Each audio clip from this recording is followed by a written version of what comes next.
ಎಲ್ಲ ಸ್ವಾದವ ಬಲ್ಲ ರಸಿಕರಿಗೆಂದು ರೋಗವಿಲ್ಲ. ನಾಲಿಗೆಗೆ ರುಚಿ ರುಚಿ, ನಾಸಿಕಕ್ಕೆ ಘಮ ಘಮ, ಸವಿ ಸಮಾಗಮ ಬಲೆ ಬೊಂಬಾಟ್. ಸಮ ಸಮ ತೂಕ ಪರಿಮಳ ಪಾಕ, ಅಂತಹ ಭೋಜನಕ್ಕೆ ಸಾಟಿ ಇಲ್ಲ. ಕಣ್ಣಿಗೆ ಹಿತ ಮನಸ್ಸಿಗೆ ಖುಷಿ, ಸಿಕ್ಕರೆ ಬದುಕೆ ಬಲು ಬೊಂಬಾಟ್. ಊಟದ ಎಲ್ಲ ಸ್ವಾದವ ಬಲ್ಲ ರಸಿಕರಿಗೆಂದು ರೋಗವಿಲ್ಲ. ಸಮ ಸಮ ತೂಕ ಪರಿಮಳ ಪಾಕ, ಅಂತಹ ಭೋಜನಕ್ಕೆ ಸಾಟಿ ಇಲ್ಲ. ನಳಿನಿ ಪಾಕ ನಳನ ಪಾಕ, ಸವಿ ರುಚಿಯಲ್ಲಿ ತಮಕ. ಬೊಂಬಾಟ್ ಭೋಜನ, ಬೊಂಬಾಟ್ ಭೋಜನ, Bombat Bhojana. GRB instant mix and masala Bombat Bhojana ಕಾರ್ಯಕ್ರಮದ ವೀಕ್ಷಕರಿಗೆಲ್ಲ ಸಿಹಿ ಕೈ ಚಂದ್ರು ಮಾಡುವಂಥ ವಿನಯಪೂರ್ವಕ ಪ್ರೀತಿಪೂರ್ವಕ ನಮಸ್ಕಾರಗಳು. ನಮ್ಮ GRB instant mix and masala Bombat Bhojana ಕಾರ್ಯಕ್ರಮಕ್ಕೆ ನಿಮ್ಮೆಲ್ಲರಿಗೂ ಸ್ವಾಗತ ಸುಸ್ವಾಗತ.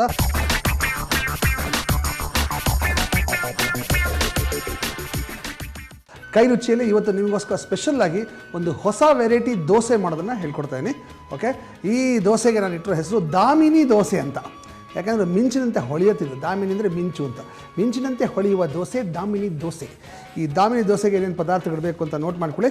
ಮೊದಲನೇದಾಗಿ ನಾನು 1.5 ಕಪ್ಪಷ್ಟು ಅಕ್ಕಿ ಹಿಟ್ಟು ಇಟ್ಕೊಂಡಿದ್ದೀನಿ, 1 ಕಪ್ಪಷ್ಟು ಉದ್ದಿನಬೇಳೆ, 1 ಕಪ್ಪಷ್ಟು ಸಣ್ಣದಾಗಿ ಹೆಚ್ಚಿರ್ತಕ್ಕಂಥ ಈರುಳ್ಳಿ, ಸಣ್ಣದಾಗಿ ಹೆಚ್ಚಿರ್ತಕ್ಕಂಥ ಹಸಿಮೆಣಸಿನ್ಕಾಯಿ, ಎಷ್ಟು ಖಾರ ಬೇಕೋ ಅಷ್ಟು ಮೆಣಸಿನ್ಕಾಯಿ, ಶುಂಠಿ, 1/2 ಕಪ್ಪಷ್ಟು ಚಿರೋಟಿ ರವೆ,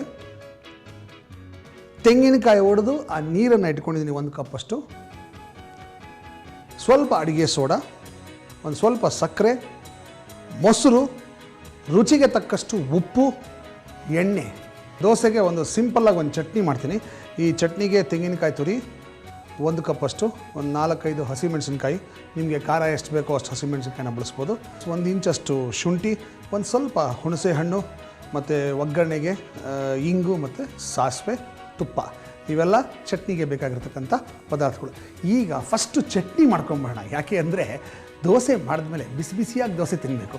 ಸೊ ಚಟ್ನಿ ಫಸ್ಟ್ ಮಾಡ್ಕೊಂಬೋಣ. ಓಕೆ, ಚಟ್ನಿ ಮಾಡೋದಕ್ಕೆ ಫಸ್ಟು ಲೆಸನ್ ನಂಬರ್ 1, ಒಲೆ ಹತ್ತಿಸಬೇಕು. ಇದರ ಮೇಲೆ ಒಂದು ಪಾತ್ರೆ ಇಡೋಣ. ಇದಕ್ಕೆ ತೆಂಗಿನಕಾಯಿ ತುರಿ ಹಾಕೋಣ ಮತ್ತು ಹಸಿಮೆಣಸಿನ್ಕಾಯಿ,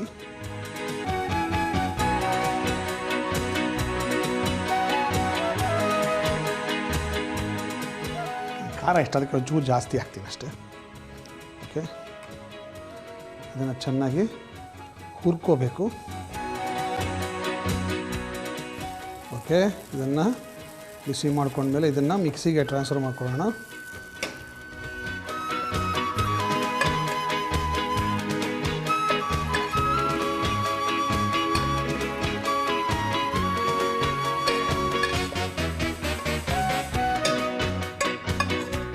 ಓಕೆ, ಇದಕ್ಕೆ ಶುಂಠಿ 1 ಇಂಚಷ್ಟು ಹಾಕೋಣ. ಆಮೇಲೆ ಒಂದು ಸ್ವಲ್ಪ ಹುಣಸೆ ಹಣ್ಣು, ರುಚಿಗೆ ತಕ್ಕಷ್ಟು ಉಪ್ಪು, ಅದಕ್ಕೆ ಒಂಚೂರು ನೀರು ಹಾಕ್ಕೊಂಡು ನುಣ್ಣಿಗೆ ರುಬ್ಬೋದು. ನಾನು ಇದನ್ನು ನುಣ್ಣಿಗೆ ರುಬ್ಕೋತೀನಿ. ಅಷ್ಟರಲ್ಲಿ ನಿಮ್ಮೆಲ್ರಿಗೂ ಒಂದು ಕಿವಿ ಮಾತು.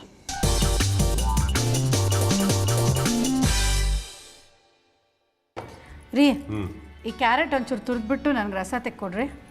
ರೋಹಿಣಿ, ತುರಿದು ರಸ ತೆಗೆದು ಸುಮ್ಮನೆ ಎನರ್ಜಿ ವೇಸ್ಟು, ಹಂಗೆ ತಿನ್ಬಿಡ್ತೀನಿ. ಬರೀ ತಿನ್ನೋದೇ ಯೋಚನೆ ನಿಮಗೆ. ನಾನು ತಿನ್ನಕ್ಕೆ ಬೇರೆ ಅಡುಗೆ ಮಾಡ್ಕೊಡ್ತೀನಿ, ನನಗೆ ಅದು ರಸ ತೆಕ್ಕೊಡಿ, ನನಗೆ ಬೇಕದು. ಕೇಳಿಸ್ಕೊಂಡ್ರಾ? ಏನು ಮಾಡ್ತೀಯ ರಸನ? ಆ ರಸ ಮುಖಕ್ಕೆ ಹಚ್ಕೊಂಡ್ರೆ ಮುಖ ಹೊಳಪಾಗಿರುತ್ತೆ. ಬೇಗ ಮಾಡಿಕೊಡಿ. ಈಗ ನೀವು ಕೇಳಿಸ್ಕೊಂಡೇ ಇರ್ತೀರ, ಗೊತ್ತಾಯ್ತಲ್ಲ? ಕ್ಯಾರೆಟನ್ನು ತುರಿದು ಅದ್ರ ರಸ ನಮ್ಮ ಮುಖಕ್ಕೆ ಹಚ್ಕೊಂಡ್ರೆ ಮುಖ ಫಳ ಫಳ ಫಳ ಫಳ ಫಳ ಅಂತ ಹೊಳಿತಾ ಇರುತ್ತೆ. ಹಚ್ಕೊಂಡು ನೋಡಿ.